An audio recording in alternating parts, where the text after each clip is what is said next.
Hello my Duniya decode family. Welcome to your YouTube channel.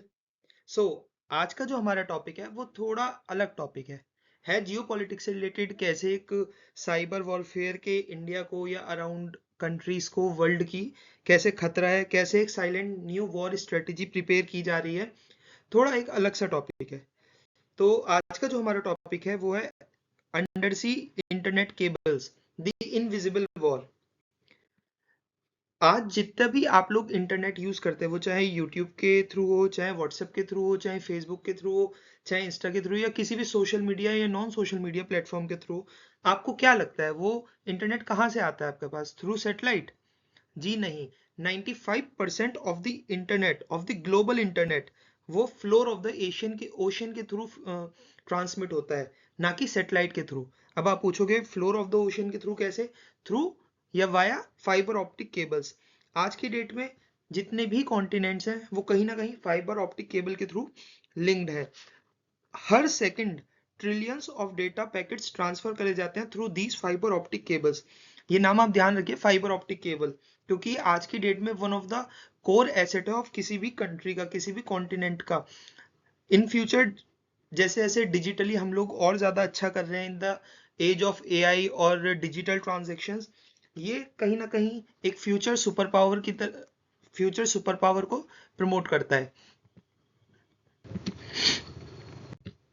सो ये idea first time 1840 में Atlantic Ocean को telegraph cables के through connect करने से स्टार्ट हुआ था। इन 1857 फर्स्ट टाइम इन केबल्स को लेड करा गया, बट वो अटेम्प्ट सक्सेसफुल नहीं रहा। इन 1858 एक अटेम्प्ट सक्सेसफुल रहा, बट वो बहुत शॉर्ट टेन्योर के लिए, ओनली फॉर 3 वीक्स, जिसमें मैसेजेस भी ट्रांसमिट हुए, बट स्टिल वो ज्यादा लंबा नहीं चला। जो फर्स्ट कामयाबी मिली वो 1866 में था, जब सक्सेसफुली केबल्स लेड हुई एंड ट्रांसमिट हुए message. But in 1988 for the very first time fibre optic cables का यूज करा गया। फाइबर ऑप्टिक केबल्स आज की डेट में 95% ऑफ द ग्लोबल ट्रैफिक अपने थ्रू मूव करती हैं। ऑलमोस्ट मोर देन 600 केबल्स पूरे कॉन्टिनेंट में या पूरे over the world, over the oceans बिछे हुए हैं, जिसमें से 530 प्लस एक्टिव केबल्स हैं, जो कि 14.80 लाख किलोमीटर से ज्यादा की कंबाइंड डिस्टेंस को कवर करते हैं। उसके through daily millions of packets of data transfer होता है। इंटरनेट हवा में नहीं चलता। इंटरनेट यदि ये बोले समंदर में चलता है तो ज्यादा सटीक शब्द होंगे। केबल्स के थ्रू क्या फ्लो होता है, हमारा अगला जो टॉपिक है। इसके थ्रू आपको लगेगा केवल और हमारे यूट्यूब के मैसेजेस, व्हाट्सएप के मैसेजेस, जी नहीं। सारी banking transactions, communications, cloud services, military services, video calls, बड़े बड़े डेटा ट्रैफिक इसी के थ्रू ट्रांसफर होते हैं।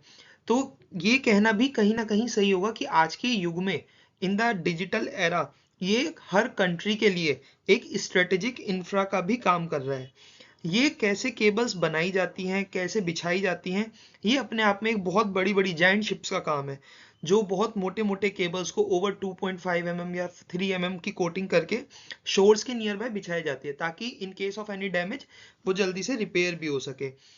जो कंट्रीज हैं वो इन डेटा को बहुत ही ज्यादा अपने कंट्रोल में रखना चाहती हैं। ये जिस जगह बिछाई जाती है वहां पे अपने चोक पॉइंट्स बनाना चाहती हैं, ताकि कल के दिन को हम उस डेटा पे हर कंट्री कंट्रोल कर सके। ये केबल काम कैसे करती है? केबल पहले मैन्युफैक्चरिंग करी जाती है, फिर उसको स्टील आर्मर के थ्रू प्रोटेक्ट करा जाता है ताकि वो एक लॉन्ग ड्यूरेशन के लिए चलते रहे। फिर उसको फ्लोर पे बिछाया जाता है एंड देन लैंडिंग स्टेशंस बनाए जाते हैं near choke points, near continents, and उसके थ्रू फिर सिग्नल ट्रांसमिट होता है। इन नेटवर्क को किस चीज से सबसे ज्यादा खतरा है, क्या इनकी वल्नरेबिलिटीज है? सबसे बड़ी जो वल्नरेबिलिटीज है वो है fishing nets, the ship anchors, the natural disaster like earthquake, tsunami. कुछ डैमेजेस इंटेंशनल भी होते हैं कि वायर्स को कट कर दिया जाता है। कुछ टैपिंग और एस्पिनाज के केसेस भी देखे जाते हैं in the case of repair. वो कहीं ना कहीं एक जो स्ट्रेटेजिक डिस्कशंस होते हैं, कहीं उसको लीक ना हो जाए। इससे इम्पैक्ट क्या पड़ता है कंट्रीज पे? कहीं ना कहीं उनका इंटरनेट स्लो हो जाता है या कंप्लीटली कट भी हो जाता है। स्टॉक मार्केट जैसी या फाइनेंशियल ट्रांजैक्शन जैसे डिलेज हो जाते हैं, बैंकिंग एंड कम्युनिकेशन के लॉस हो जाते हैं, मिलिट्री लॉसेज हो जाते हैं, एंड कहीं ना कहीं इन सबका इम्पैक्ट आपकी national security, national treasure and economic losses में कन्वर्ट हो जाते हैं। रिसेंट में यदि मैं बताऊं आपको रिसेंट में क्या इंसिडेंट्स हुए हैं, जो बहुत ज्यादा रिसेंट में है, वो है फिनलैंड एंड जर्मनी के बीच की केबल को डैमेज कर दिया गया था, जिसकी इन्वेस्टिगेशन अभी भी चालू है। रेड सी में अटैक्स होते हैं, नॉर्वे के नियर बाय अटैक्स होते हैं, और भी बहुत सारे इंटेंशनल और नॉन इंटेंशनल अटैक्स चलते रहते हैं। अब जो हमारा अगला क्वेश्चन है वो है, इन केबल्स को ओन कौन करता है? कि गवर्नमेंट ओन करती है, प्राइवेट प्लेयर्स ओन करती है, कैसे, या कोई एक अलग से इंस्टीट्यूशन है? जी नहीं, जो सबसे ज्यादा इन केबल्स को ओन करते हैं वो है हमारे प्राइवेट प्लेयर्स। तो हमें ये कहना भी कहीं ना कहीं सही होगा, इंटरनेट आज की डेट में बड़े बड़े टेक जाइंट्स कंट्रोल कर रहे हैं, और वो स्लोली एंड स्लोली अपनी प्रेजेंस और ज्यादा बढ़ा रहे हैं। इनमें कौन कौन से मेजर प्लेयर्स आते हैं? जैसे गूगल, मेटा, अमेजोन, कुछ टेलीकम्युनिकेशन कंपनीज, एंड फिर आती है हमारी गवर्नमेंट्स पर।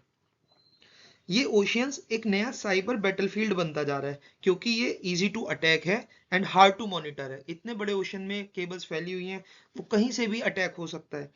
इनकी repair cost and economic damage बहुत हाई है, security risk, national security risk है, एंड ये एक नया डोमेन ऑफ कंपटीशन बनता जा रहा है। आज की डेट में जो भी कंट्री डिजिटल सुपर पावर बनना चाहती है, उसको कहीं ना कहीं अपनी केबल्स को प्रोटेक्ट करना ही पड़ेगा, एंड जो इन केबल्स को प्रोटेक्ट कर सकता है वही डिजिटल सुपर पावर बन सकता है। आज की डेट में यदि हम देखें, यूएस अपनी साइड से नाटो की हेल्प लेते हुए, नाटो को थ्रू कमांड लेते हुए, उसको कमांड देते हुए अपनी केबल्स को प्रोटेक्ट करता है एंड अपने नेटवर्क्स को बढ़ा रहा है।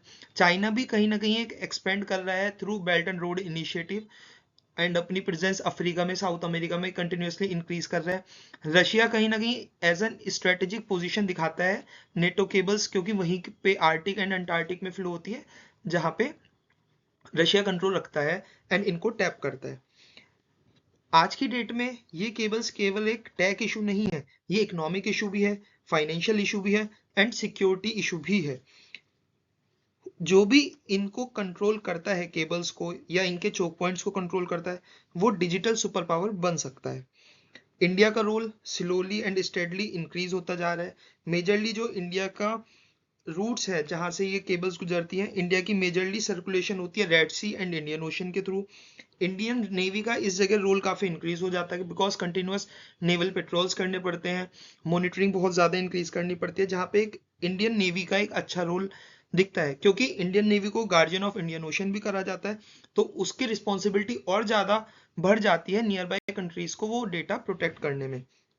एंड कहीं ना कहीं एक इंडिया के लिए स्ट्रेटेजिक अपॉर्चुनिटी भी है कि वो अपने आप को as a global power, as a super power in a digital field अपने आप को प्रेजेंट कर सकती है। सो गाइज, आपको एक चीज समझ आई होगी जब मैंने स्टार्टिंग में बोला था कि इंटरनेट हवा में नहीं ओशन में चलता है। ये कहीं ना कहीं अब आप समझने की इसकी इंपॉर्टेंस समझ रहे होंगे कि क्यों ये आज की डेट में इतना इंपॉर्टेंट है। बिकॉज यदि हमारा इंटरनेट ही कट हो जाएगा, तो आज की डेट में हर चीज इंटरनेट डिपेंडेंट है, वो सारी चीज ही हमारी कट हो जाएंगी। ऐसा भी कहा जाता है यदि ओशियन की 5% ऑफ द केबल्स कट हो जाए, तो पूरे वर्ल्ड का इंटरनेट स्लो डाउन करने के लिए वो काफी है। सो इस डिजिटल सिक्योरिटी का फ्यूचर क्या है? इस इनविजिबल वॉर में क्या फ्यूचर हो सकते हैं? स्पेस अल्टरनेटिव्स हैं, क्वांटम एनक्रिप्शन है, but the safety is the most important thing. So guys, if you like my video and if you like this type of hidden topics about geopolitics, do subscribe my channel, because in future हम ऐसे ही oceans and power की और भी कहानी आपके साथ मिलके decode करेंगे। Thank you very much, stay tuned with me, go with my bell icon. Thank you.